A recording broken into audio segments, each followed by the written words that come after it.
What is up, guys? George is here with Minusia, and today I'm going to show you how you can improve the titles of your content pieces using a very simple technique. Let's get into it.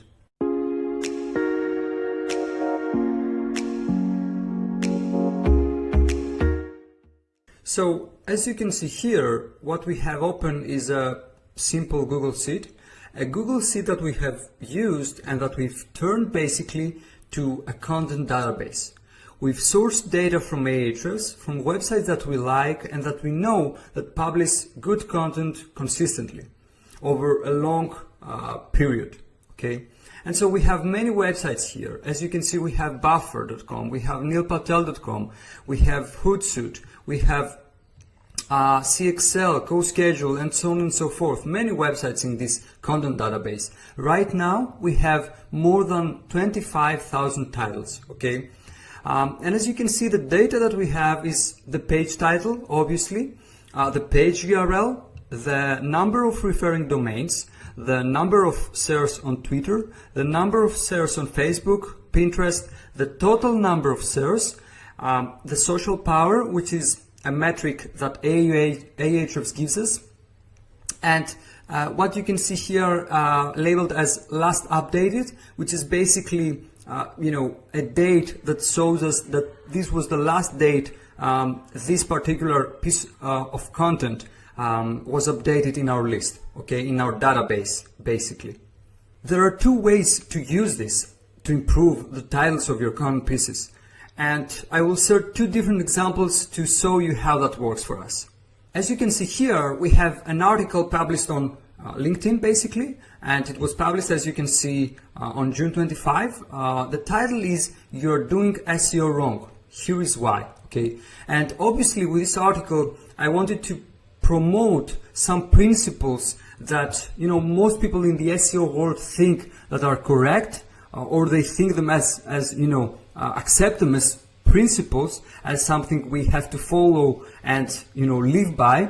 But in most cases those principles are interpreted in a wrong way. Okay, so I wanted to focus on the word wrong here.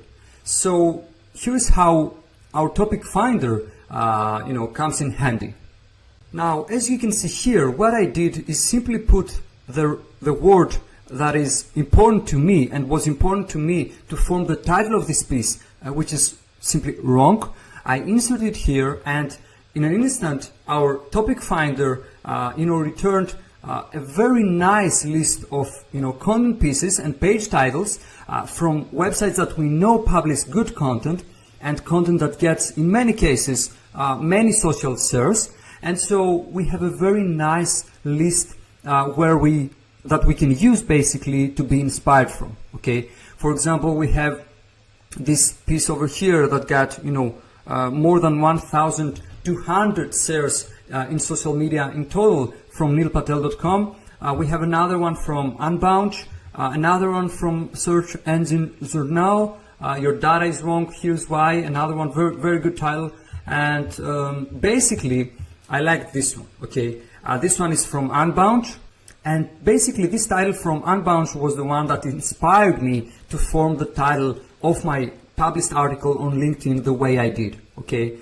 Because the title here is very similar with my title. You're doing AdWords wrong, here's how to make it right, okay? Now obviously there is a small difference. Here we have here's how to make it right, whilst in my title, I have here's why. But nevertheless, I was inspired by this title, and the process was very simple basically. I just inserted the word wrong, and our content database, our topic finder, returned pages that get many social shares, have in many cases many referring domains linking back to them, and that's really powerful. The reason why is because that we know these titles work, okay? They have worked for another website.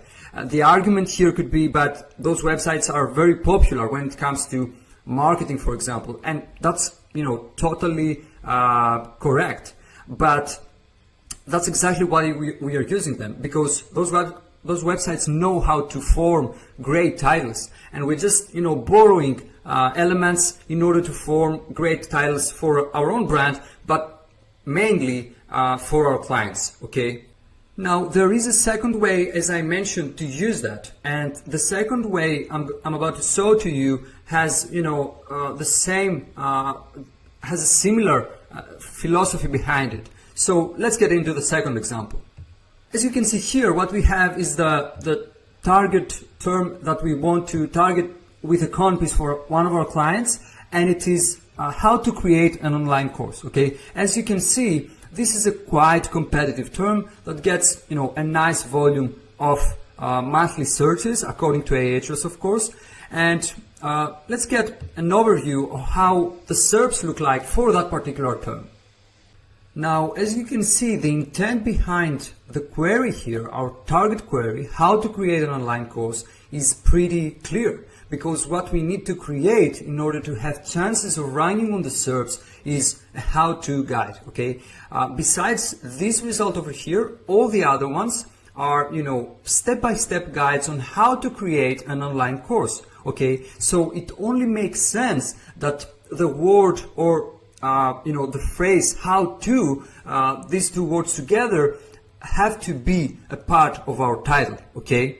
So it only makes sense that we will come once again to our topic finder. We will insert, the word or words that have to be included in our title based on the search intent behind the query. In our case, we said that it has to be a how-to guide. So we will include either how to or how to create. And once again, we will get a very nice list of page titles and page URLs, but we are interested obviously in titles of pieces that have already been published and have already been proven effective when it comes to sharing on social media and linking back to.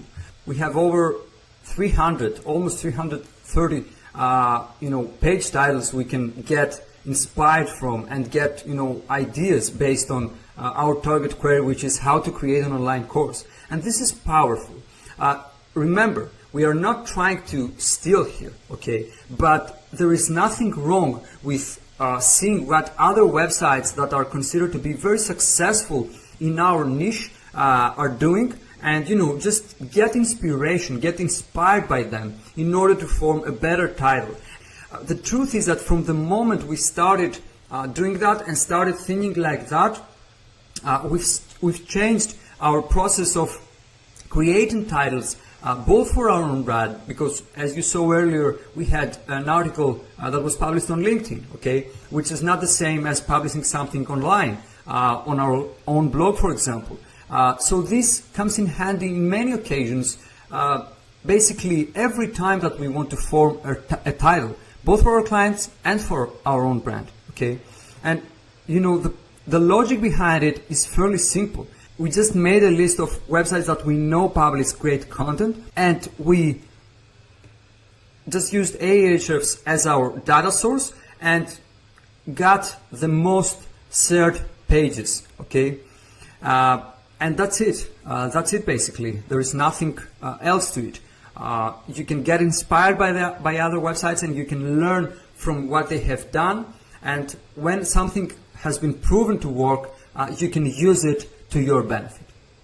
So that was it. I hope you found that useful. We constantly try to update our content database and make it even more big with more results based on the queries that we insert. And this gives us the flexibility, and as I mentioned before, it helps us create better titles, okay? There is nothing, scientific about it, just using common sense, basically, to get and to use something that we know has been proven effective for other websites, okay? Thanks for watching. Please feel free to leave your comments below, and I'd like to know how you form the titles for your own websites or for the websites of your clients. Stay tuned for more videos like that. Thanks for watching, and take care.